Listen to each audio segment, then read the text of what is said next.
Russia keeps feeding older and older steel into the Ukrainian meat grinder. So has it finally run dry? The number of armored vehicles destroyed since this war began has become almost impossible to comprehend. While Ukraine keeps building and buying whatever armor it can get its hands on, Russia has spent years digging deeper and deeper into Soviet-era graveyards of rusting steel. The country that once bragged about its futuristic T-14 Armata is now dragging T-62s, and in some cases even older T-54, out of storage and welding cope cages onto them, as one defense analyst recently observed about these relics rolling into combat. This tank is not merely scrap metal. It is a stark reminder of how instruments of coercion outlive the eras that birthed them. It's not the image Putin wanted, and it's certainly not the second best army in the world the Kremlin used to brag about. So where does Russian armor actually stand more than 4.5 years into a war the Kremlin thought would take weeks? We're now well past 1,600 days of fighting, and every one of them has added to a graveyard of burned-out hulks. Open source trackers have independently verified well over 23,000 pieces of Russian military equipment lost since the invasion began, destroyed, abandoned, or captured. And that's just what's been caught on camera, which means the real number is almost certainly higher. Within that staggering total sit more than 4,300 confirmed tank losses alone, the vast majority of them outright destroyed rather than simply abandoned. Russia rolled into the war with somewhere around 2,800 to 3,300 operational tanks in its ground forces. On paper, that's a number Ukraine could never hope to match. In practice, Russia has now burned through more tanks than it even started the war with, forcing it to lean almost entirely on Soviet-era reserves just to keep units in the fight. Add in casualty estimates that, even on conservative Western reconstructions, run into the hundreds of thousands killed and wounded, and you start to understand why American and European officials keep repeating some version of the same line. Whenever this war ends, Russia will be walking away from it a fundamentally weaker military power than the one that marched in. Ukraine's road hasn't gotten any easier, but it still has partners supplying it hardware. Russia largely does not. Losses at this scale simply cannot be sustained indefinitely, and the strain on Putin's military machine is no longer something the Kremlin can spin away. Break the totals down further, and the picture only gets more uncomfortable for Moscow. Alongside those 4,300 plus tanks sit more than 6,400 confirmed infantry fighting vehicles, plus artillery pieces and armored personnel carriers. That's roughly 3 tanks visually confirmed destroyed, abandoned, or captured every single day since the invasion began, and on the worst days. During pushes around Pokrovsk or the fighting for the approaches to Sloviansk, that daily figure spikes far higher. Ukraine has lost plenty of armor too, and nobody serious pretends otherwise, but the exchange rate has stayed lopsided in Kyiv's favor for most of the war, which is precisely why Russia keeps needing to backfill its formations with whatever it can drag out of storage rather than fresh production. Raw hardware counts alone don't win or lose a war on their own. Plenty of analysts warn against what's sometimes called the abacus fallacy, the idea that tallying up wrecks tells you who's winning. But when the tally gets this lopsided for this long, it stops being noise and starts being a structural problem. So how did it get this bad? Ukraine's advantage traces back to the same 2 things it's leaned on since the opening weeks: the will to fight for its own survival and a tactical flexibility Russia has never matched. Early in the war, small, mobile Ukrainian teams learned to hunt exposed Russian columns, vehicles strung out on open roads, short on fuel and short on infantry to screen them. Crews carrying anti-tank guided missiles could move light, get into range, fire from cover, and disappear before return fire ever found them. That approach helped break the initial push on Kyiv, and once Western governments saw how effectively cheap, man-portable missiles were wrecking multi-million-dollar tanks, the shipments only grew. The United States alone has sent thousands of Javelin launchers and missiles into Ukraine, each replacement round running somewhere in the neighborhood of $70,000 to $80,000, with the full launcher package priced well into 6 figures. The NLAW, built jointly by Sweden and Britain, came in cheaper at roughly $30,000 a shot for a stretch in the war's first year. Credited credited with somewhere between 30 and 40% of all confirmed Russian tank kills. And the Swedish-designed AT-4, a disposable single-shot tube that costs a small fraction of either of those systems, quietly became one of the most cost-effective tank killers of the entire war. Cheap enough that Ukraine could afford to hand them out by the pallet rather than ration them like precision munitions. None of those systems have disappeared from the fight. They're still out there, still doing damage in the hands of well-trained infantry. But they're no longer the headline weapon they were in year one, because something even cheaper came along and ate their lunch. But if you want to understand Russian tank losses today, the story has shifted. Guided missiles opened the era of Russian armor's decline. First-person view drones have come to dominate it. Independent assessments now attribute somewhere around 60 to 70% of destroyed and damaged Russian vehicles to tactical drones rather than traditional anti-tank weapons, a reversal that would have sounded like science fiction back when this war started. FPV drones exploit a design flaw that Soviet-derived tanks share almost across the board. Ammunition stored in an exposed carousel beneath the turret. A single top-attack hit can ignite that stockpile and blow the turret clean off the hull, a failure mode grim enough that analysts now just call it the jack-in-the-box effect. Constant aerial surveillance means there is very little empty sky left over the front line, and a tank that used to be able to maneuver in daylight now has to treat almost every open field as a kill zone. Russian and Ukrainian crews alike have adapted by doing less. Tanks increasingly sit hidden in barns, tree lines, and dugouts, rolling out only to fire a handful of rounds before retreating back under cover. Analysts have taken to calling it the era of the cautious tank, and it says everything about how much the battlefield has changed. The economics behind that shift are almost absurd when you actually line them up. A basic first-person view attack drone costs somewhere between $400 and $1,500 to build. The tank it's hunting can run anywhere from $2 million to $5 million,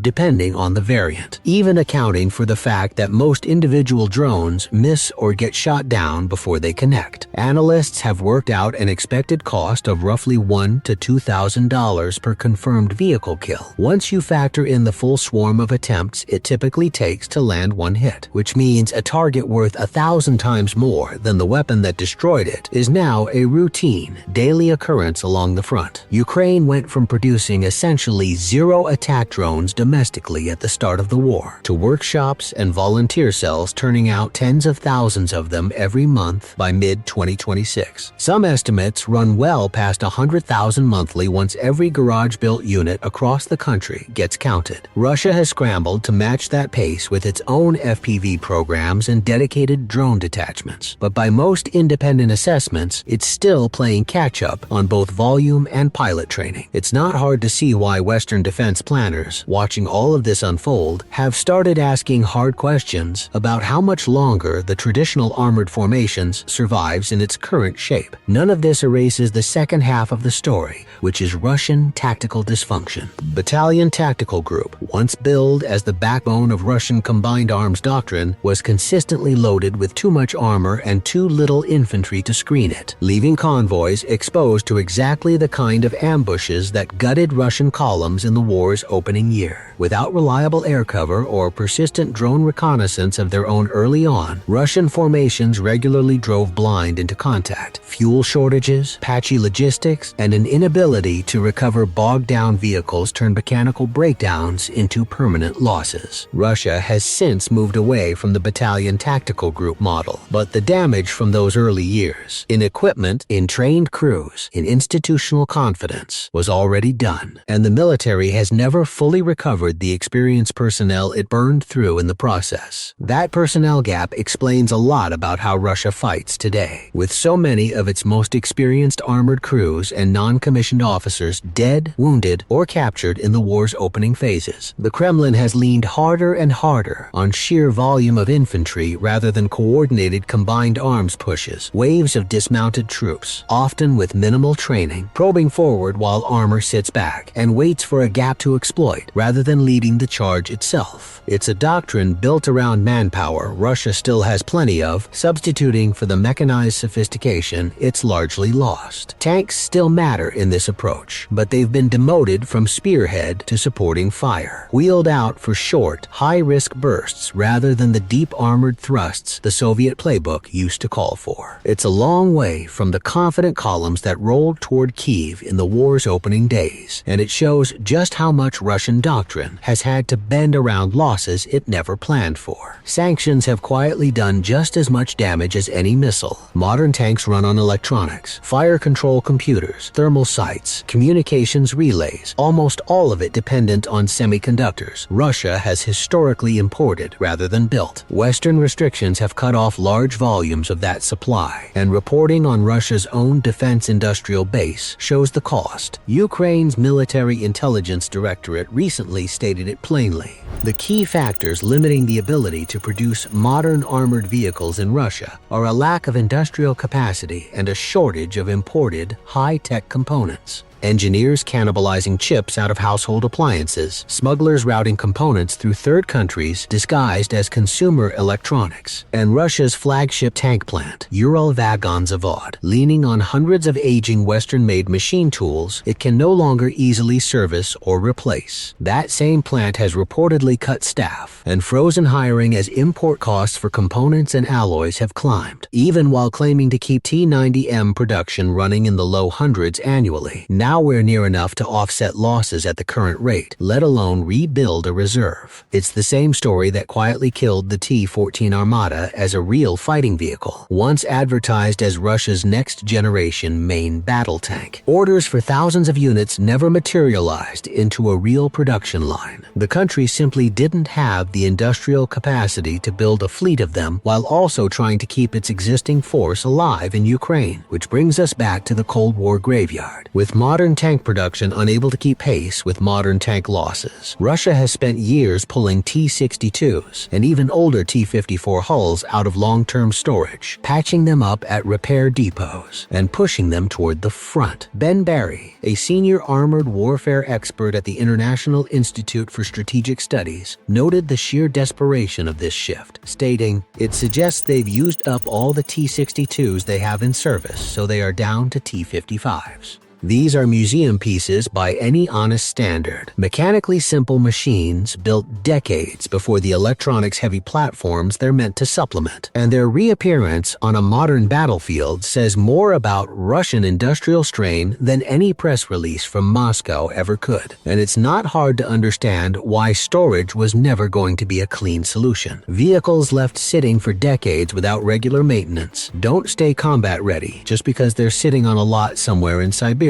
Rubber treads and road wheels crack and rot, wiring corrodes or gets chewed through by rodents, and hulls left exposed to the elements rust from the inside out. Pulling a T-72 or T-80 out of that kind of long-term storage and making it battle-ready again turns out to be nearly as expensive and labor-intensive as building something new, which is exactly why so many of those newer, more electronics-heavy reserves have stayed parked while the mechanically simpler T-62s get prioritized instead. They're crude, they're under-armored by any current standard, and crews riding in them know it, but they still run. Russian commanders have tried to spin this as a tactical advantage. Retired Russian Lieutenant General Yuri Netkachev recently told state media that these obsolete T-54s are still in demand to continue the special operation because they have a significant ammunition load. And in a war where Russia's newest tanks are rolling off the line at a few hundred a year against losses running into the thousands, running is apparently good enough. It's worth stepping back from Russia specifically, because this isn't purely a story about one country's industrial base cracking under pressure. It's part of a much bigger argument playing out in defense circles worldwide about what the tank is even for anymore. Ukraine itself, despite fielding armor throughout the war, has reportedly weighed cutting the size of its own tank corps rather than expanding it, precisely because a drone-saturated front line has made large maneuver formations more liability than asset in this cautious tank era. Not every military agrees. European planners in particular have argued the answer isn't abandoning armor, but rebuilding it smarter, with better top attack protection, active protection systems, and the industrial surge capacity to actually replace losses at wartime speed. Russia is a live demonstration illustration of what happens when a military tries to keep fighting the old way without that capacity in place. None of this means the tank is finished. Despite years of confident obituaries, it keeps showing up to its own funeral. What's finished is the idea that Russia can keep fielding tanks the way it did in 2022.